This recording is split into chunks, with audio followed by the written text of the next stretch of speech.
فرقہ واریت کے بارے میں بعض رات پوچھے ہیں کہ فرقے بنے ہوئے ہیں، دیوبندی ہیں، بریلوی ہیں، شیعہ ہیں، سنی ہیں، فلاں فلاں، اس کے بارے میں قرآن و حدیث کا کیا فیصلہ ہے؟ اس کا جواب یہ ہے کہ فرقہ واریت جو ہے اس کی ابتدا ہوئی نبی پاک صلی اللہ علیہ وسلم کے دور میں، کہ آپ کی وفات ہوئی، لوگوں نے نبوت کا اعلان کر دیا۔ یہ اس طرح دین کو مٹانے کے لیے ایک فرقہ وجود میں آیا اور صحابہ کرام نے ان کو ختم کر دیا، یا قرآن مجید کا انکار کرنے لگے کہ ہم زکوٰۃ ٹیکس سے نہیں مانتے، ان کو بھی ختم کر دیا۔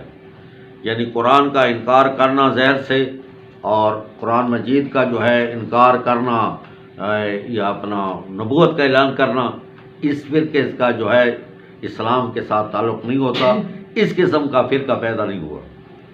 البتہ اس کے بعد جو ہے جو حاملین قرآن تھے ان پر اعتراضات، ان پر کفر، ان پر یہ چیزیں کرنے لگے۔ فرقہ واریت کی بنیاد یہ یہاں سے شروع ہوئی۔ تو فرقہ کا وجود کس وقت آتا ہے، فرقہ کس وقت بنتا ہے، فرقے کے بارے میں اسلام میں کسی قسم کے کوئی فرقے کی کوئی گنجائش نہیں ہے، صرف اور صرف اسلام ہے بس۔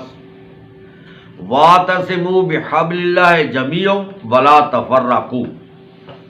فرقے کا وجود اس وقت قائم ہوتا ہے جب قرآن مجید کے کسی واضح مسئلہ حکم کے خلاف کوئی آدمی عقیدہ رکھتا ہے تو یہ فرقہ واریت ہے، بس یہ فرقہ ہے۔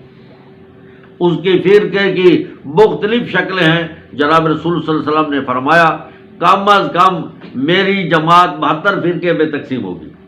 اس کا مطلب کم از کم ہو سکتا ہے 73 میں چلی جائے، آگے چلی جائے، 72 فرقہ ضرور ہوگا۔ اور 72 فرقہ کیوں فرمایا ہے؟ 72 شکلوں میں قرآن کا انکار کیا جائے گا، بس قرآن کا انکار کرنا۔ یہ وَاعْتَصِمُوا بِحَبْلِ اللَّهِ جَمِيعًا، اسلام کی رسی کو مضبوطی سے تھامو، مل کر رہو، وَلَا تَفَرَّقُوا، فرقہ بندی نہ کرو۔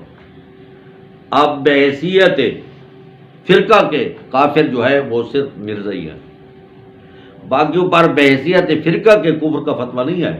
ان کا کوئی فرقہ جو بھی اپنا نام رکھے، کوئی شخص جو بھی اپنا نام رکھے، جب بھی قرآن مجید کے کسی مسئلے کے خلاف وہ عقیدہ رکھے گا اس وقت یہ فرقہ بن گیا ہے۔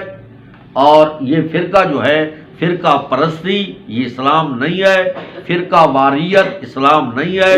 اسلام اس کو کہتے ہیں کہ مذہب کی کتاب قرآن کے مطابق نظریہ رکھنا، یہ حقیقت ہے۔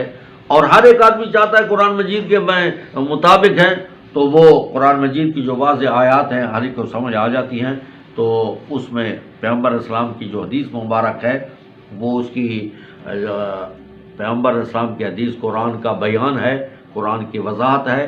ہر وہ روایت جو قرآن کے ساتھ ٹکرائے وہ نبی پاک نہیں بنائی، یہ راویوں کی بنی ہوئی بات ہے، یہ پچھلے لوگوں کی بات ہے۔ قرآن مجید کے مطابق جو وضاحت کرتی ہے وہ نبی پاک صلی اللہ علیہ وسلم کا فرمان ہے، اور صحابہ کرام نے نبی پاک صلی اللہ علیہ وسلم کو محفوظ رکھا، اور اس کی روشنی میں پھر ائمہ مجتہدین PhD لوگوں نے یہ بات کی ہے، تو اس کی روشنی میں جو ہے قرآن مجید کو جب آدمی حل کرے گا تو انشاءاللہ فرقہ واریت کی طرف